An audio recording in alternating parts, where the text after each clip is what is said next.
Hello and welcome to episode 2 of 2005, The Greatest Ashes, with me, Simon Hughes. And I'm Simon Mann. And in this episode, which we're calling Wake Up Call at Lord's, we're going to look back at the Lord's test of that Ashes series, the first test. It was a massive build-up to that test match, wasn't it? Almost 10 months worth.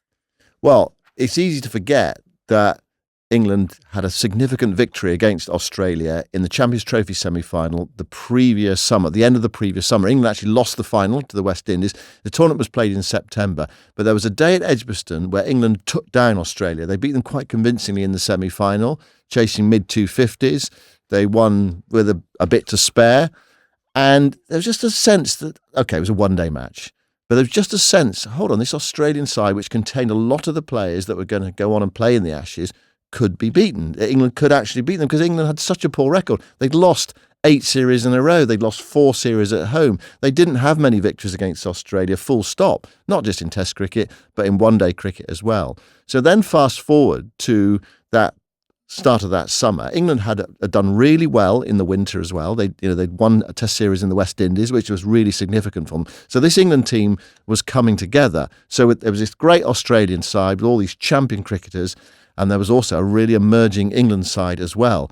And again, it's easy to forget that before the Ashes series, there were lots of one-day matches between the two teams. So there was a T20 match played at Southampton, and there were 2 one-day series. Not one, but there were 2 one-day series. They really were cashing in, trying to make all the money they possibly could. And all it did was it just heightened the anticipation for the Ashes, because there was some really memorable cricket in the one-days. And you might have forgotten this as well, our folks listening out there, is that Australia incredibly lost to Bangladesh in a one-day international in Cardiff. And that was written up at the time as one of the great sporting upsets of all time. And it felt huge at the time. It felt seismic. I was there, and I could barely believe what I was watching. An Australian side beaten in a one-day international by Bangladesh. These days you might think, well, they play so much white ball cricket, one-day cricket. You can see it happening. But back then, it just felt an immense story that this Australian side, this great Australian side, can be beaten. Yeah, actually, it was a tri-series, wasn't it? Yeah. And Australia were bottom of the table at one point. England and Bangladesh are higher up the table. And of course, before that, there was also this one T20 game at Southampton, what was then called the Rose Bowl. And again, it was a huge build-up. Darren Gough actually played in that match. It was one of the last appearances he made for England. And again, England really took Australia on and really imposed themselves on that Australia side. Australia were taken aback, actually. They were quite surprised. They weren't taking that game all that seriously. In fact, it was soon after the first time they'd ever played a T20 international against New Zealand. You might remember them. There's some funny pictures of players wearing sort of false moustaches and almost turning up in fancy dress in retro kit and things like that, because it was regarded as a bit of a circus, the early T20 international. So Australia were not ready for what England hit them with. And Jason Gillespie, who played in that game, recalls the surprise that they were sort of taken by England. Before that tour, we played a T20 game against New Zealand, and it was all retro kit and headbands and hair. And because early days of T20, wasn't it? Yeah, it was seen down in Australia and New Zealand as a bit of a gimmick, whereas in England they've been playing it for a number of years professionally in the blast and stuff. And I got smacked for 50 or 4 overs. Intensity that England had, and they blew us out of the water. Absolutely. We learned a harsh lesson there that, wow, this game's here to stay. This is like, the crowd was buzzing, everything. And that kind of surprised us a lot. We were thinking it was a gimmicky type game, T20. So that was a harsh lesson that we learned. So England won that match by 100 runs. Australia kind of it's not that important. But it felt significant, didn't it? Because England had beaten Australia, and they'd not just beaten them, but they'd hammered them. And there was a raucous atmosphere at the Rose Bowl as well. And England were just being more aggressive. And there was another episode in the one-day matches between the two teams at Edgbaston as well, a sort of more physical confrontation, if you like. Well, it certainly came to a head in this particular moment when Simon Jones was bowling to Matthew Hayden. And, Hayden was this incredible hulk who sort of stood up and came down the wicket at fast bowlers and, was really kind of quite imposing. And Simon Jones had just come through he'd had bad injuries in 2002, played a little bit in the Ashes of 2002 and famously went off, tried to do a slide stop in that first test in Brisbane and did terrible damage to his knee and took a long time to get back into the side. But he had now established himself back in the England side in that sort of 2004 period when they won every test match actually that summer and had come into the one-day side as well. And so he's bowling to Matthew Hayden in this one-day at Edgbaston, and he picks up the story. So what happened was I bowled a full ball to Matthew Hayden. He's hit it straight back at me. I've picked it up and just instinctively thrown it back at him. And I hit him in the chest. Let's be honest, Hayden's not the smallest man in the world, is he? He's got the biggest chest I've ever seen. We used to ask him how long it took him to pump it up in the morning just to wind him up. And he's just coming down. He's come down walking at me, and he's asked me. He said, "What the effing hell have you done that for?" And I had my hand up, pretending I was apologising. And I think the turning point was the fact that Andrew Strauss and Paul Collingwood came in to back me up straight away. They told him what they thought of him. So he's had a go at them, and it was all kicking off in the middle. You can see the umpires getting twitchy. And then Fred started walking towards him. And then you've seen Hayden turn around and go back to the crease. And I think that is where maybe the Aussies started seeing the fact that we weren't going to back down. We weren't going to kind of shrivel under pressure and be like, oh, yeah, these are the Australians, So it was, I think it kick-started that summer. Now, of course, there was something else that kick-started the summer. Not just that confrontation, not just that match at the Rose Bowl, and not just the fact that Australia had lost to Bangladesh. There was also a certain Kevin Pietersen who emerged and won England a match at Bristol. They didn't really have a right to win. Again, raucous atmosphere, and Pietersen introducing himself on the international stage with a scintillating innings that got England home. And again, it just built that excitement, it built that anticipation, and it built perhaps that expectation that England could challenge Australia, not necessarily beat them, but actually challenge them, because that's the other thing as well. There weren't that many games that were that close between the two sides. So could England compete? That was the first thing. Could they compete with Australia? Yeah. And it certainly gave England belief, as you say, and an ability to know that those bowlers could be taken down, because Pietersen on that day at Bristol was hitting fast bowlers like Jason Gillespie over mid-wicket for 6 and taking on Kasparowicz, another fast bowler from Australia, smashing him over the top, hitting huge sixes, won the game from an unlikely position, got 90-odd not out. Australia actually starting to sort of unravel a bit. Andrew Simons, one of the players in that one-day side, was late back to the hotel and suffered a bit of discipline because he broke a curfew. So you felt things were starting to sort of destabilise a little bit with that Australian side. And Matthew Hoggard actually commented after seeing that one-day international, which Pietersen took the bowlers down. He said, yeah, maybe those bowlers are looking a bit over the hill. And of course that was... Well, he said getting on a bit. He said getting on a bit, which was translated into they're over the hill, inevitably in the Ashes hype. Yes, that's right. And Michael Vaughan was then confronted with that. Oh, your player says that the Australian bowlers are getting on a bit. What do you think? And he said, well, I'm right behind him. I'm absolutely right behind him. So it was just stirring up the anticipation, which Channel 4 added to. And I mean, Channel 4 were great because just like Sky do now, they did lots of promotion and lots of sort of extra stuff on, during odd programs to make sure that people would get engaged. And they did a little sequence where they had W.G. Grace rising from the dead. And they also had Shane Warne in sort of prisoner's chains, shuffling away, being sort of taken away and turning to the camera going, I'll be back. But definitely sort of setting it up as a bit of a sort of comic villain. One thing about Warne in that preamble to the Test series, he didn't play a single match. He did not play in the one-days. He didn't play in the warm-up games. His first action was at the first Test at Lord's. Just to clear up the one-dayers, remind people what happened. So the first one-day series, the Tri-Nation series, ended up in a final at Lord's that was tied, a dramatic tie, no super over in those days, so that competition was shared. Then almost immediately, they played a 3-match one-day series. England won one of them. Australia won 2 of them. They won the last confrontation between the two sides before the first test at Lord's by 8 wickets at the Oval, and it kind of felt, as all the excitement, is it all dissipated? Normal service resumed. It's funny, you were kind of looking for clues, weren't you, as to how the series was going to go, and that was the backdrop to the first test, and then we had to wait a long time. The 20th of July, it got underway. Yeah, and Michael Vaughan was obviously emboldened, I think, by the experiences of the one-day series and also his previous experiences of playing against Australia and the way to take them on. So he really preached the idea of aggression and having players who weren't tarnished by the experience of previous Ashes series. So having some young blood in the side, including, of course, Pietersen, who'd done so well in that one-day series. And here is Vaughan talking about his approach leading into that first test. So we went into that series with a real kind of team of fresh minds. Ian Bell, I think he was about 12 at the time, he played.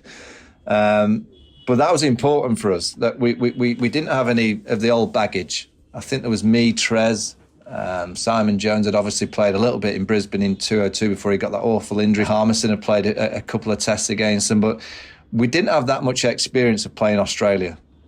And I think it was important to have that kind of fresh mind. So when we are saying to the players, look, be aggressive, be attacking, don't worry about failure, don't worry about making mistakes, it's about taking these guys on. If we don't take them on, we're going to get eaten alive. So let's be aggressive, let's try and look to score, and with the ball in hand, it's very simple, we're looking to get wickets. We allow the Aussies to bat 120, 130 overs, they're going to get 450. That's what they do. So we have to try and bowl them out in 80 overs, if not before. That's our mindset. So that's all that we kind of said to the players, and we gave them the freedom. So Ricky Ponting won the toss that morning and decided to bat first. And he just didn't know what was about to hit him. I'm just going to read a little bit. I kept a diary, actually, of this summer. And I'm just going to read a little bit from it, actually, from that first morning, because Michael Vaughan looked quite unconcerned when he lost the toss, chatting kindly to a 7-year-old mascot while waiting to be interviewed. It was a very different Vaughan who commanded the team huddle on the field 20 minutes later. His eyes blazed, his neck was taut, his voice was insistent as he led a call to arms.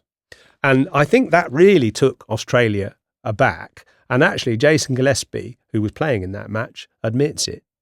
What I remember distinctly about the 05 Ashes and leading that first test and the first test was, as you mentioned, England bowled first. Now, we were used to England walking out in dribs and drabs, wearing different caps, everything. It was just a bit of a mismatch, right? And they just go out like Brown's cows, right? But it just had a different feel. And whether under Warne's leadership, they had, if you remember, they started the huddle, and they'd all, basically the umpires are just walking out, their players are running out, quick huddle, and then they race and get out to their positions straight away. We'd never seen that from an England side, ever. Because they'd come out in dribs and drabs and wander out, and there was just this, more togetherness. Hard to describe. So I recall that first morning very clearly. It was like two boxers who'd been chained up for months, just absolutely flying at each other, hell for leather. And Harmison opened the bowling, unusually, because normally it would be Hoggard who bowled the first over. But Vaughan wanted to hit Australia with pace and aggression and hostility. So Harmison came charging in from that Lord's pavilion end and bowled a nasty ball, second ball to Langer, hit him on the elbow. He cut Ponting with a bouncer, which you can still see the scar on Ricky Ponting's right cheekbone.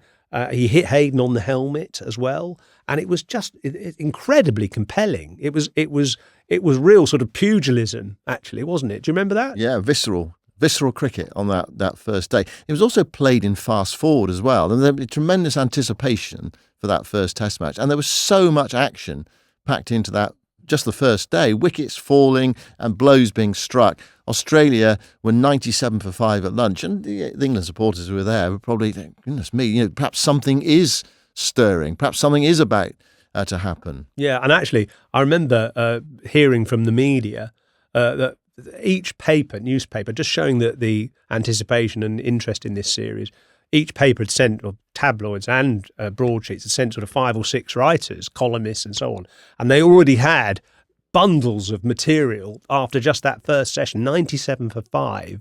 And Justin Langer recaps it. Of course, he was right in the thick of it. And he says it was one of the most exciting sessions of cricket he'd ever experienced. That was the best hour of cricket I've ever played in my life. It was like being in AFL or a World Cup rugby final. That first hour, I'll never forget the first ball flew past. Harmison ball flew past my nose, and Geraint Jones took it above here. But that's not what I remember. I remember, I think it might have been Ian Bell at bat. Pat was like walking towards me. It was like the slips were walking towards me. Harmison's about a metre away from me, and I remember Haydos coming at me. He goes, "Mate, be on, be sharp. These guys are on." And England had a really confident leading into that series. They're playing good cricket, but they were on. And then I got second ball, got hit, and it was so funny because I got this massive lump on my elbow, but it must have just hit a blood vessel or something. So I literally did not feel it. But everyone, oh, look how tough he is, But I didn't even feel it. Did not even hurt, mate. It did, but it looked good. Like it was a massive blow. And then I remember that first out, Haydos got hit in the helmet. I never saw Matthew Hayden get hit in the helmet. He got hit in the helmet. And just before drinks, Punter got hit under the eye. And he still bears the scar today. He got hit and he's bleeding. And I remember saying it to whoever, and he was our captain. I said, mate, it's not a fucking war. How about checking on him? And England, nothing. They gave us nothing. And it was, wow, these guys are on.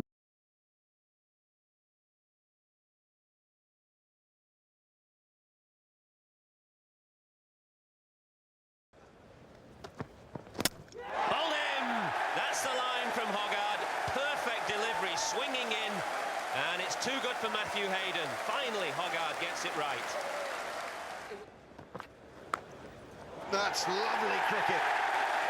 By heaven, that's a good ball from Stephen Harmison. Here's a moment for Andrew Flintoff, the first time that he plays against Australia in a test match. High in the air and will be caught, must be caught, is caught! Justin Langer has gone.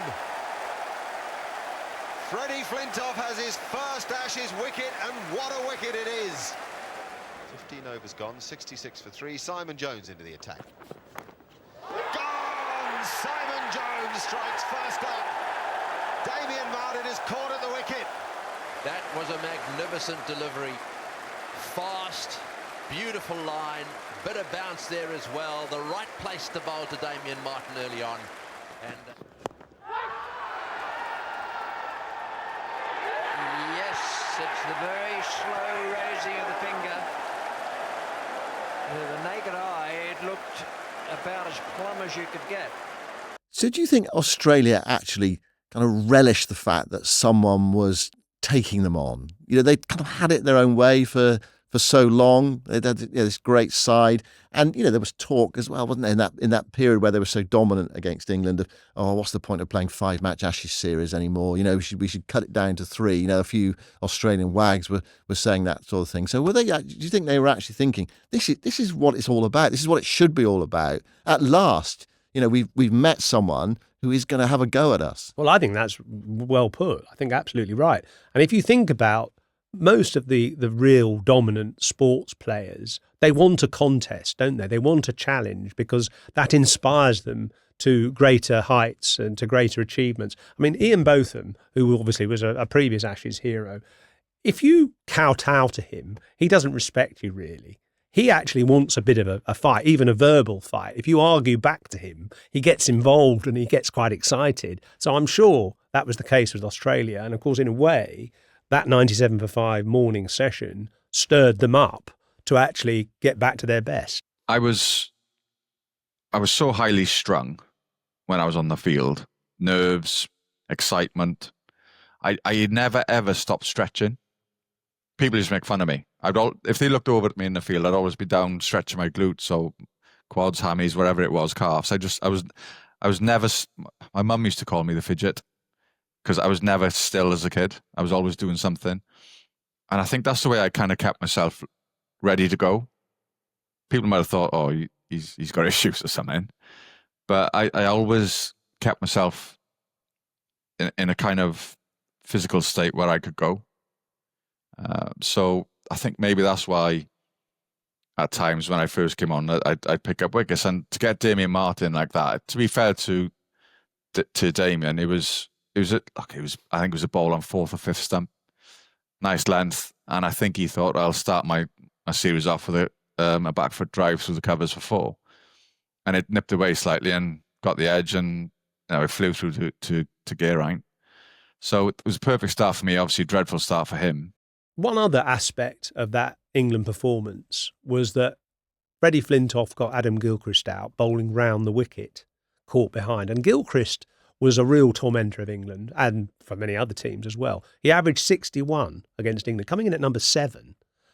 Just when the chips are down as a batting team, you've got somebody like that coming in to take it all apart again.